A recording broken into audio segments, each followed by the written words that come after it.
Howdy folks, it's Age of the Hunting Gear Guy, and this is the Ruger PC Carbine. Are we going to fight already? Let's not do that. I'm Canadian. I'm going to say carbine because that makes more sense because it's an I-N-E. But if you're American, feel free to send the hate mail in the comments there.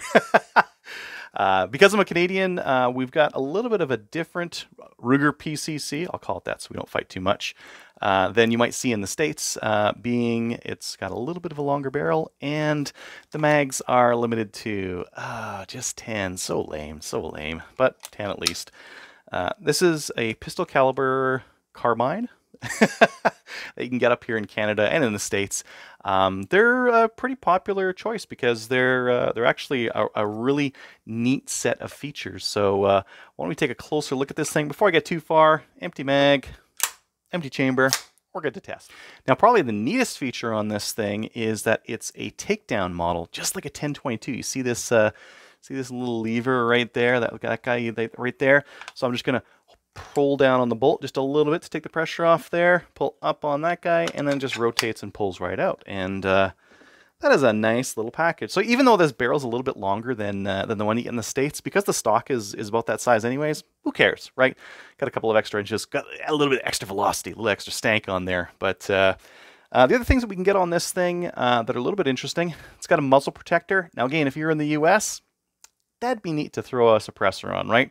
You could run some heavy bullets, maybe something that's subsonic, and it would be really neat. Even if it wasn't subsonic, it'd be really neat. But here in Canada, I guess we could put a muzzle brake or something like that on there if you wanted to. If you wanted to tame the mighty blow of the 9mm blowback rifle. Now, you could put a muzzle brake on there. There's not really a lot of high pressure gas at the end here, though, so you're not going to knock it down a lot. But I guess if you wanted to like game or something like that, yeah, you could throw a muzzle brake on there. If I was going to use this thing for plinking, I probably wouldn't throw a muzzle brake on at the end. Now, one other interesting thing that I just want to show you while I've got the forend off here, you can see the sights are attached to the barrel. So the sights don't move off the barrel, so you don't need to worry about losing zero off here because that zero shouldn't really change because we've got the chamber, we've got the barrel, we've got all the important parts right here. These are all the important parts for the accuracy of this PCC. And they're all in one spot. So that's kind of interesting. Just to put it back together, we're just going to pull the bolt back a little bit, pop it right in there, and wham bam, thank you, man. We're good to go. That's all you need to do to get the Ruger PCC back together, and that adds a lot to the utilitarianism of this design. Hit on a couple of other aspects to this PCC that make it really utilitarian. One, the stock. I'm loving seeing this on a lot of rifles and PCCs and stocks these days. We've got a spacer system that they use on it. So you pull the screws off the back, you can change out these spacers, and you can change your length of pull on the stock. So that's kind of interesting, and it doesn't quite look as nice as just a plain stock, but it's way more utilitarian, it's way more flexible, right? So that's nice. We've got a molded in plastic sling stud at the back here. I prefer metal ones. We've got a metal one up front. It would have been nice to see a metal one at the back, but I get it. They're trying to cost save and that kind of thing. Most people aren't going to be He-Man enough to rip one of these things off on the back anyways. At most, you see some guys with like bipods on the front ripping sling studs off, but front one's metal. And I don't know, would you mount a bipod on a PCC? Maybe if you want to, you could. I mean, with this one, you got a sling stud and you got a little bit of Picatinny rail over here. But I think that's for a flashlight or a laser or something like that you'd put on the forend of a PCC. Now, one other thing that makes this thing extremely flexible is, do you see that magwell insert in there? That actually can be popped out the top. Now, the one that's in here right now is one that it comes with. It comes with one that allows you to use Ruger mags or one that uses Glock mags. And you want the Glock mag one, I'm pretty sure. I don't know a lot of people who run Ruger pistol mags around here, but Glock mags are everywhere and they're cheap. You can get the quote-unquote like real ones from Glock that have to have the metal insert, or you can get the PMag ones for really cheap as well. So they're very inexpensive. They're all over the place, and that makes this really interesting because it takes that Glock mag and does a good job of holding it in there. It's actually a little bit beveled around there, so it's actually pretty quick to jam that magazine in there. It's got a decent magwell on it. In terms of controls for letting the magazine go, that's where this thing is a little bit less usable, a little bit less go fast, if you will. If you don't have to do like fast mag changes, who cares? If you're going to shoot a PCC match, it might be a little bit slower, because what you're going to have to do if you fire that last round, and it does lock open to the rear on the last round, what you're going to need to do is drop the mag with one hand. So press it. They will drop free. So you can drop your magazines. So you'll have to pull that left hand up, press the button, go down, grab another magazine, pop it in there, and then rip on the charging handle. So a little bit slower on that.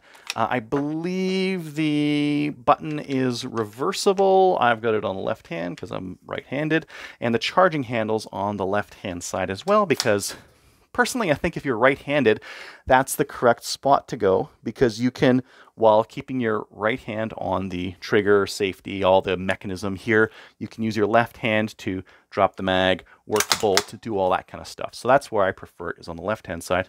But there's a little Allen bolt in there. You can take it out and pop it on the other side if you prefer. Now, our safety on this rifle is just like the Ruger 1022. It's got a little cross bolt dealie on the front. Actually, the whole trigger pack is very, very Ruger 1022. We've also got a bolt hold open right here. So when that bolt locks open, that guy's in, and when we pull back on the bolt, now this is something that the 1022s don't do by default, but this one does, is it auto bolts. So you pull the bolt back, and it lets go of that bolt release, which is super duper handy, because that means that when you're when it's locked open, you pop your new magazine in, you rip on the bolt, and away you go. It's very fast to do that. It'd be a little bit faster if you could use your right hand to get that magazine, but it's just not how it was designed.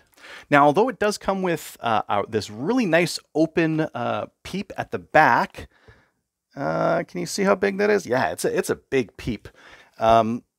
And it's got a nice post on the front. I really like the irons on this thing. You've also got a Picatinny rail on the top here. Now, that Picatinny rail, you're not going to be able to mount anything too high, or else you're going to need a cheek rest of some kind. Even with a pretty low mounted red dot, you may need to put something on your cheek, on the cheek here, just to get it so that you're a little bit higher up and in line with the red dot, or whatever kind of optic you put on it. I actually had a 6-24 one here that I was using to test the accuracy of it, and it was pretty high up. Now, to disassemble this rifle, I'm going to have to use an Allen key. And again, when you're disassembling a rifle, make sure it's empty before you start disassembling it. I'm going to pull the fore end off. So again, bolt back, whatchamacallit up there, disassemble. I don't really need to disassemble this top half any further, but the nice thing is, if I need to, it's going to be very easy for me to clean the ramp there, and the chamber, and to run a cleaning rod through this thing. So super simple here. Now, for the rest of it, I'm going to be using a 5/32 Allen key, and I'm going to get those two action screws loosened off and out. Once they're fully loosened, I should be able to pull this thing right off. Come on. There we go. Now there you can see that insert there. You can also see that the ejector is one solid piece with this. So if you break your ejector, you probably need to replace the whole insert there. So food for thought. Now this upper is extremely compact. If you look at the travel on the bolt here, it's so short and it's so compact. It's all in this one little package.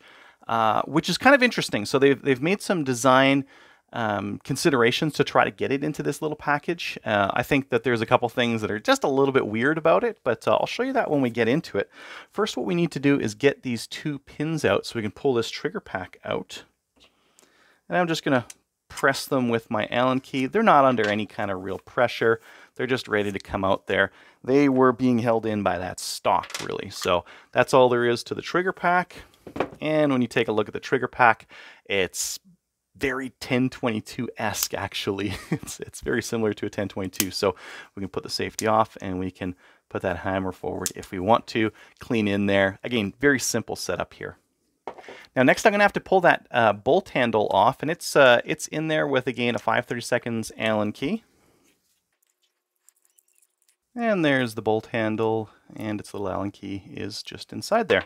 Now, when you look at the bottom of this thing, it's kind of interesting. There's our recoil spring at the back. This is the back of it. This is the front, and it just kind of cycles in there. What we need to do is get that guy out, kind of kick him out. So I should just be able to dig at it. Now I've got that guy just peeled back, and what this is going to let me do is grab onto it and kind of pull it out.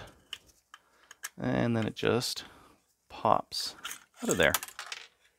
Now when you pull your bolt out, you might find these little pins loose. They're actually supposed to be right here holding that, that bolt face in. So you can push that bolt face back in and then take those little pins and pop them back into the top of that bolt. Now off the rear of the bolt here comes our recoil spring and our carrier. That would be a carrier on a shotgun. I don't really know what to call it here, but carrier, sure, why not? Little guide thing. And our rubber buffer for the back there. Now, if you want to fully disassemble this bolt, you're going to have to do a couple of things. One of them is pull those pins out. I just showed you how to put it back in. There's my 2 pins. Now it's getting a little bit looser. Next thing I need to pull this pin right there, and that's for the extractor. So what I'm going to do is push in on the side here on that extractor just to take up the pressure there. And then I'm going to pull at that pin and pull it right out. Now I'm holding on to that extractor because it really wants to go and I don't want it to smoke me in the face. There's the extractor. There's the big bad spring that was holding it in. And now I can take the bolt head off if I want to. So also let me take this spring and the firing pin out of there. And once the firing pin's out, I can also take out this dead blow weight in the back. This, I don't remember what it's made of. Tungsten maybe? It's heavy. This is a real heavy piece here. Normally with like a blowback bolt, you need a lot of weight in it, but then you need a lot of mass, right? So what they've done is go with a regular bolt and a dead blow weight in there that helps to keep this thing nice and compact. Now to reassemble, I'm going to take my dead blow weight, pop it in the top of the bolt there. I'm going to grab my firing pin. This little round nubby bit is at the back and the pointy bit is at the front. Spring goes over top. And it goes into that channel in the front. Wiggle it around there until it starts popping out the back. Then you know it's far enough. Next, after that, I'm going to grab my bolt head. And I'm going to start sneaking it in there. Now, rather than trying to take that extractor out and fight with it and separately fight with this bolt head, I'm going to try just putting the bolt head in first. Just wiggling it until it gets in place there. Then I'm going to take those 2 pins, I'm going to pop them in. There, now I've got those guys in. My big bad spring is still on the side there. I'm going to take my extractor and get it loosely in place. Grab my pin. I'm going to look in through the top of, on this hole here until I see the extractor matching up. Right about there, and get that pin through. There we go. And it feels like it's working. Yep. I can feel that extractor. It looks good. I've got my bolt back together. Now, would I strip this thing down every time? No, not even close. I mean, I might get into this extractor if I run like a few thousand rounds through it, but not anytime soon. I would get the bolt face, I would wipe the carbon off of it if it's starting to gunk up, and throw some oil on it and call it good. Now, while we're reassembling here, I'm going to take my carrier, whatever, it's going to point in through the back there. And to get this bolt back in, I'm going to have to clear this guy right here first. So I'm going to stick my bolt in face first. Nose first, whatever. And then I've got that. I'm actually going to hold it up like this. Those 2 pins there, sometimes they might come out if that bolt face loses pressure. So I'm just going to keep it facing up. I'm going to get that little tail there, sneak it in, and then just push it all the way up to the top. I might need to click it in place there just to make sure it's all the way in there as much as possible. Next, I'm going to put my bolt handle on, and again, I have a choice between right and left on this one. I'm going to put it on the left because I think that's the right way to do it. Once I've got that bolt handle on, I'm just going to test, make sure that it's cycling correctly. It's going all the way to the rear, and it is. So I can tell it's going all the way to the rear because this bolt just gets to the back of that slot there. You can see there that it's flush with the back of the slot. That means it's going back all the way. Next, I'm going to have to put my trigger group, trigger pack, thingamabobber in there. I am looking through to see if I can see those holes. I'll take my pins and There shouldn't be any pressure here. I'm just going to pop them right in there. I'm just using finger pressure. I'm just trying to get them even on both sides. And really the place that I would really focus if I was going to clean one of these things is right here. Again, that feed ramp, the chamber, the barrel. I want to make sure that's all clean because that's probably where I'm going to start seeing my first failures, is in a really gummed up chamber and feed ramp and that kind of thing. So I'm going to take my upper, pop it on the lower there. Upper, lower, sure, why not? We can go with that. And I can just run these action screws back in. So just wrapping up here, I think there's a couple of like really great pros that you get with a Ruger PCC. It comes with a lot of features, comes with a lot of quality features that they designed into this thing. That I think makes it a really good choice in the mid-range PCC, because a lot of our PCCs that we see out there these days aren't really super well-developed ideas, whereas I think this one is. The only there's a couple things I dislike. One, and I think I mentioned it before, dropping the mags is just a tiny little bit slower, and I kind of like doing competition and go fast, so it wouldn't be the most convenient for me. But for backpacking and plinking and that kind of thing, this would be perfect. This is fine. There's nothing wrong with getting a mag in and getting a mag out like that. It's not that bad. The other one is disassembly and getting, like, by the time you get to the bolt, there's actually quite a bit of work that needs to happen there to get a bolt out. So that isn't fantastic. And I think that there are some other rifles in the PCC range that take down a little bit nicer than this. But there are a couple of pros that I think make this rifle a real winner in the category. One, the quality of build is really good. The choice of materials and what they used. This is not a rifle that I think we're going to see a lot of lemons out there, and there are some PCCs out there that you know, the quality's not that good and the reliability's not that good. Reliability on this guy is excellent, and you can see from the components and what they've chosen to put into this thing that it's been well thought out from that angle. So kudos on all that stuff. I think the takedown for transportation on this thing is fantastic. It's just so quick, and it packs down so nicely. I've reviewed some other PCCs that include a little bit more half-baked ideas for holding the barrel on and taking it off for transport, and this one's very good and very easy to use, just like their 1022 really. I think that the grit that they put into the check ring, I would call it check ring. It's not really check ring. It looks kind of like, I don't know, hamburger. And it's very grippy, and it works very well. So that's nice. It points really nice. It's a very traditional rifle style of rifle. They do have the more go fast, like free float forend and all that kind of stuff if you're more into that. So before I go, I just wanted to say thanks to Ian from the Canadian Prepper podcast and the Canadian Patriot podcast for loaning me his PCC for this review.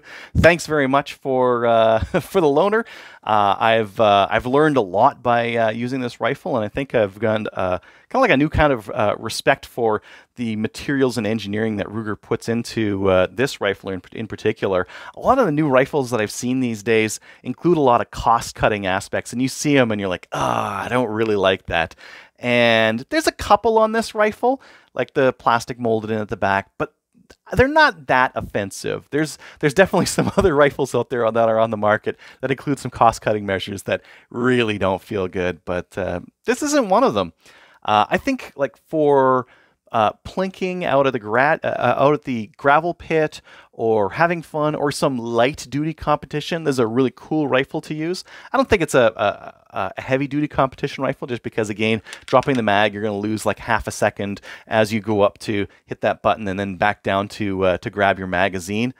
But there's not many people that compete with these kinds of things. Most people like bring them out to the bush and go shoot some rounds with them because they're kind of fun. Like 9mm is a fun round to shoot, and a little bit more kick than a 22, but not that much.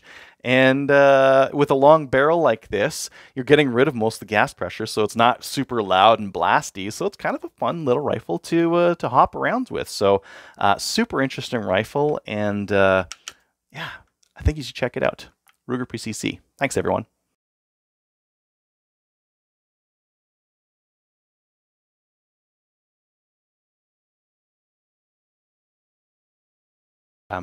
Really decent for the quality that you get here. And I just dropped the magazine.